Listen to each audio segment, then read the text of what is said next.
नमस्कार।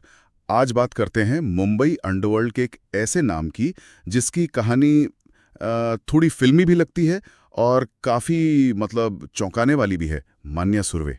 बिल्कुल, मान्य सुरवे एक ऐसा नाम जो मुंबई के क्राइम इतिहास में दर्ज है। हाँ, और हमारे पास जो जानकारी है वो मान्या सुरवे मुंबई का पहला इनकाउंटर नाम के एक लेख पर आधारित है। तो हम इसी के जरिए इस पूरी कहानी को समझने की कोशिश करेंगे। ठीक है। देखिए, मान्या सुरवे का नाम सुनते ही जहन में आता है मुंबई का एक खतरनाक गैंगस्टर।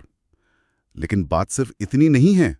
नहीं, बिल्कुल नहीं। 1982 में वो मुंबई पुलिस के पहले आधिकारिक इनकाउंटर में मारा गया था। ये अपने आप में एक बड़ी घटना थी। हाँ, बहुत बड़ी। वो पहला ऑफिशियली रिकॉर्डेड एनकाउंटर माना जाता है मुंबई पुलिस का। और एक और बात जो इसे और भी दिलचस्प बनाती है, कहते हैं वो शहर के सबसे पढ़े लिखे गैंगस्टर्स में से एक था। हाँ, ये बात वाकई हैरान करती है। कीर्ति कॉलेज से ग्रेजुएट। सोचिए, एक होनहार छात्र, सुना है काफी अच्छे नंबरों से पास हुआ था। हाँ, लेख में जिक्र है शायद 70% से ऊपर मार्क्स थे उसके। तो वो कैसे जुर्म की दुनिया में इतना बड़ा नाम बन गया? ये जो सफर है, चलिए इसे थोड़ा समझने की कोशिश करते हैं। बिल्कुल, ये बदलाव ही सबसे ज्यादा ध्यान खींचता है। आखिर ऐसा क्या हुआ कि एक प्रतिभाशाली छात्र ने कलम छोड़कर बंदूक उठा ली? हाँ, और लेख शायद इसी सवाल का जवाब ढूंढने में मदद करता है। लगता है कि कहानी में एक बड़ा मोड़ तब आया जब उसे एक कत्ल के केस में फंसाया गया। हाँ, जिसमें शायद वो सीधे तौर पर शामिल भी नहीं था। उसके सौतेले भाई का कुछ लेना देना था शायद। हाँ, कुछ ऐसा ही। पर नाम उसका आया और उसे उम्र कैद हो गई। सही कहा।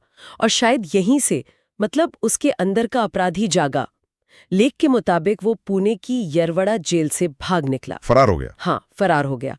और फिर मुंबई आकर उसने अपना गैंग खड़ा किया। ये वो समय था जब मुंबई अंडरवर्ल्ड में भी बदलाव आ रहे थे। पुराने नाम जैसे हाजी मस्तान, करीम लाला, उनका दबदबा कम हो रहा था। और नए खिलाड़ी उभर रहे थे, दाऊद इब्राहिम, शब्बीर अजीना। बिल्कुल।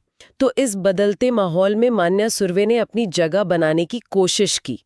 तो क्या लेख में उसके तरीकों के बारे में कुछ बताया गया है? मतलब क्या उसकी पढ़ाई लिखाई का कोई असर था उसके काम करने के तरीके पर? लेख इस तरफ इशारा तो करता है कि शायद उसका तरीका थोड़ा अलग था।